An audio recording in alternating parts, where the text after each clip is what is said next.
Le Crédit Agricole du Finistère vous présente votre programme. Avec le Crédit Agricole, cap sur les événements de l'été en Finistère.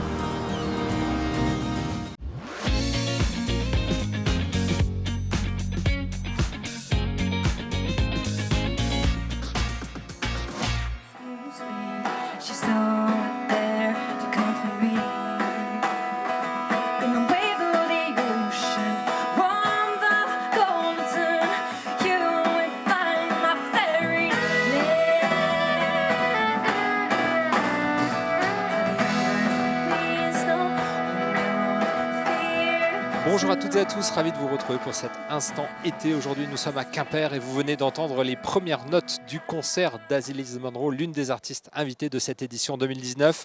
Dans un instant nous découvrirons d'autres musiciens, ceux du Baga de Quimper, cette formation 22 fois championne de Bretagne des Bagadous qui fête cette année ses 70 ans. Nous en parlerons dans un instant avec son président et son pensonneur, mais tout de suite c'est l'actualité présentée par les rédactions de TBO, TB Sud et Le Télégramme.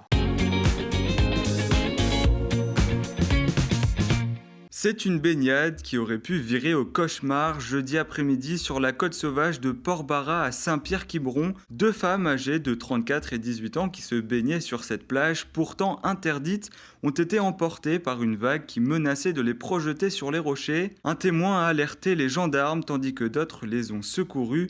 Mais une fois sur place, les forces de l'ordre sont alors avisées qu'un père de famille et sa fille viennent à leur tour d'être emportés par les vagues. Sans tarder, les deux gendarmes ont escaladé la falaise, puis les rochers, pour les secourir. Branle-bas de combat ce vendredi matin dans le quartier de la Gare à Quimper. Les forces de l'ordre et le groupe d'intervention du RAID ont été mobilisés pour un homme potentiellement armé qui se serait retranché chez lui. Mais le commando s'est déplacé de Rennes pour rien car l'individu s'était déjà rendu au commissariat un peu plus tôt. L'homme, un Quimpérois de 36 ans, est en garde à vue depuis 13 heures. Avis de tempête sur l'île de Sein et pas dans les airs. Les Sénans sont vent debout ce vendredi contre le projet de la SNSM d'affecter leurs canaux au Sable d'Olonne cet été. Inquiets de ne jamais voir revenir le 10 canot, un bateau de dernière génération, ils préviennent, il faudra venir le chercher et toute la population sera là pour le défendre. 4 radars ont été incendiés en moins d'une heure dans la nuit de jeudi à vendredi à Rostrénin, Saint-Nicolas-du-Pélem et Lanneberg. Des pneus ont été utilisés pour alimenter ces incendies. C'est fait, l'autorité de la concurrence a autorisé ce jeudi la fusion des coopératives agroalimentaires Triscalia et Dossi. Toutefois, il leur est imposé de céder des plateformes et silos de collecte de céréales ainsi que des magasins d'articles de jardinage. Ce mariage va donner naissance au groupe Eureden qui compte plus de 300 magasins, 9000 salariés et 63 sites industriels.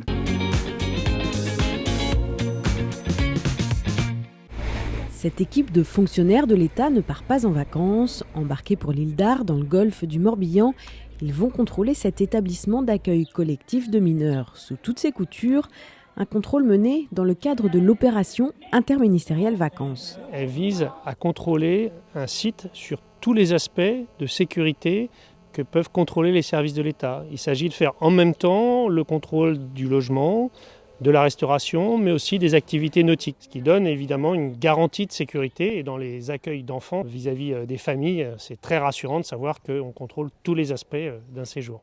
800 établissements d'accueil collectif de mineurs existent dans le Morbihan, de l'hygiène des cuisines au matériel de navigation, en passant par l'état des chambres, tout est inspecté. Des préconisations suivent ces visites inopinées. Dans les cas les plus graves, une fermeture immédiate peut être prononcée. Ici, quelques ajustements ont été demandés. Il manquait des certificats de vaccination des mineurs et tous les animateurs étaient déclarés, mais les personnels permanents du centre ne l'étaient pas. Donc j'ai demandé à ce qu'ils soient rajoutés dans la déclaration de sorte qu'on puisse vérifier qu'ils ont le droit d'exercer en proximité de mineurs. Ils ont été vérifiés et il n'y a aucun souci aujourd'hui. Des contrôles pour lesquels les professionnels savent aussi entendre les conseils pour améliorer l'organisation. On ne voit pas ça comme on va dire, venir nous uniquement nous contrôler, mais comme en étant un partenaire qui vient nous soutenir dans notre activité. Cet été, les services de l'État prévoient de contrôler les établissements qui ont montré des manquements dans le passé. Ils mettront aussi l'accent sur des sites dédiés aux activités nautiques. Nous avons une cinquantaine de contrôles effectivement qui sont prévus. Nous avons ciblé d'aller contrôler des établissements que nous avons pré-repérés sur différents critères.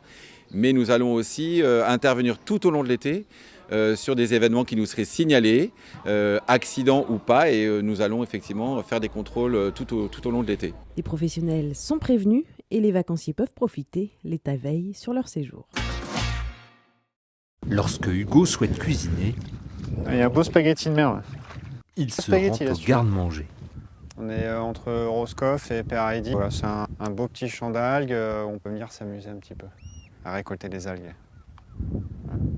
La baie de Roscoff abrite un champ d'algues unique en Europe. C'est là où il y a les plus grands champs d'algues comestibles pour vraiment l'alimentation humaine. Depuis quelques années, les algues sont devenues la grande passion du chef.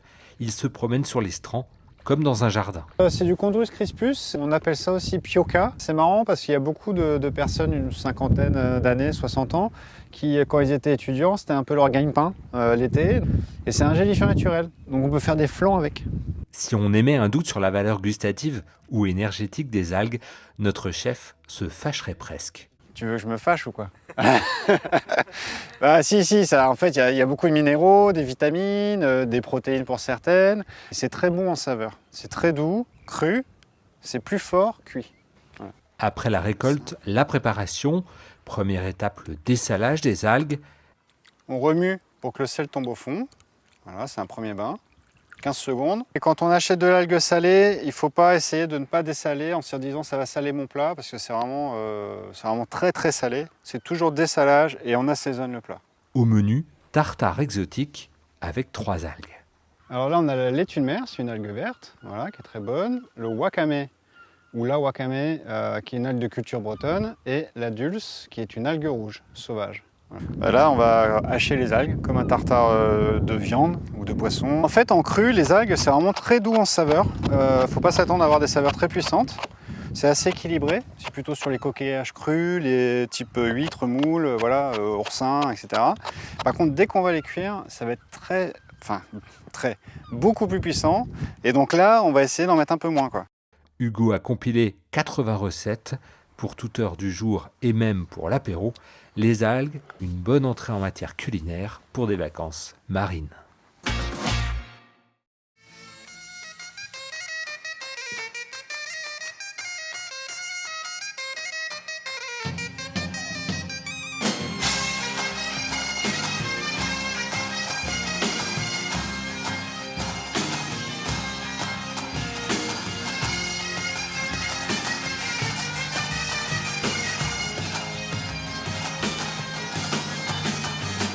Voilà, le concert des 70 ans du Bagad Quimper vient de s'achever. Nous sommes en compagnie du pensionneur Steven Bodenès.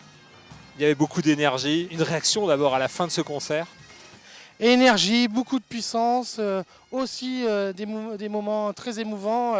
C'est ça la musique du Bagad. Et voilà, comme la devise, c'est Bdiscroc sans relâche. On va dire que le concert aujourd'hui, c'était vraiment sans relâche. Et puis ça reflète un peu le travail de mes 10 années de pensionneur du Bagad Quimper. C'est quoi un pensionneur justement? Alors le pensionneur, c'est celui qui écrit la musique, c'est celui qui gère les répés, qui coordonne les stages, qui met la musique en ensemble, qui regroupe aussi les calendriers pour pouvoir faire des répés, des stages, après la gestion aussi un peu des sorties, du répertoire pendant les sorties, réfléchir aux créations du Bagad et aussi réfléchir tous les ans à la composition des 2 concours qu'il y a pour la manche de Brest en première catégorie et de Lorient pour le championnat national des bagados de première. C'est très bientôt. Et le Bagad, c'est une famille alors? Vous êtes rentré il y a combien de temps dans le Bagad? Moi, ça fait 21 ans que je joue pour le Bagad Quimper. Voilà, oui, c'est une grande famille. On est tous ensemble, c'est ça. On est vraiment une équipe. Et puis sur la scène, la musique, ça se sent et ça se voit que c'est tellement énergique.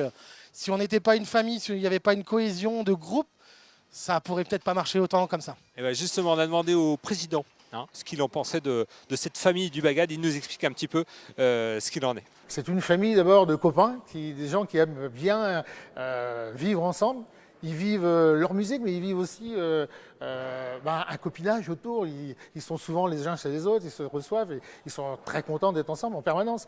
Le bagad de Quimper, c'est 160 adhérents. C'est d'abord un bagad de formation, puisque nous avons un bagad d'école et une découverte musicale de 6 à 8 ans. De 8, 9, 10 ans, ils commencent à intégrer les concours en 5e catégorie.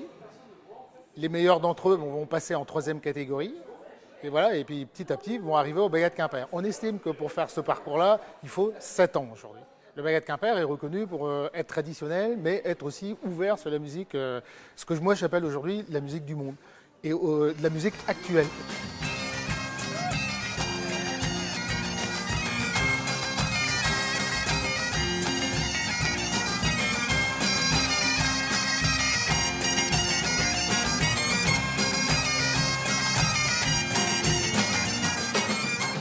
Vous l'avez dit en début d'interview, il y a beaucoup d'énergie et Ners, l'énergie en breton, c'est d'ailleurs le nom de votre prochaine création. On avait la carte blanche pour un concert événement, un one-shot on va dire pour les Cornouailles pour l'anniversaire des 70 ans.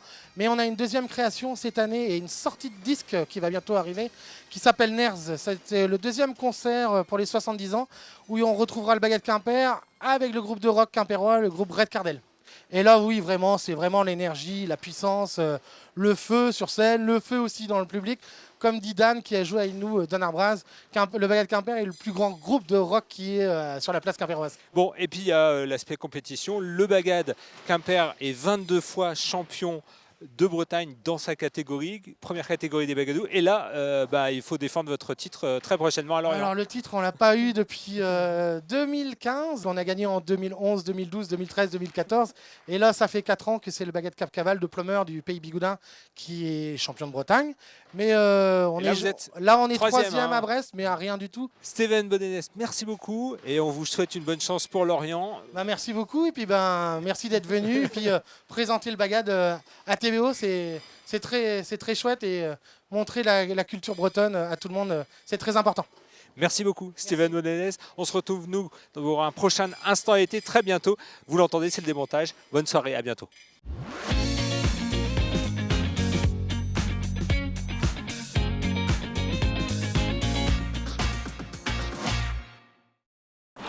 Votre programme vous a été présenté par le Crédit Agricole du Finistère. Avec le Crédit Agricole, cap sur les événements de l'été en Finistère.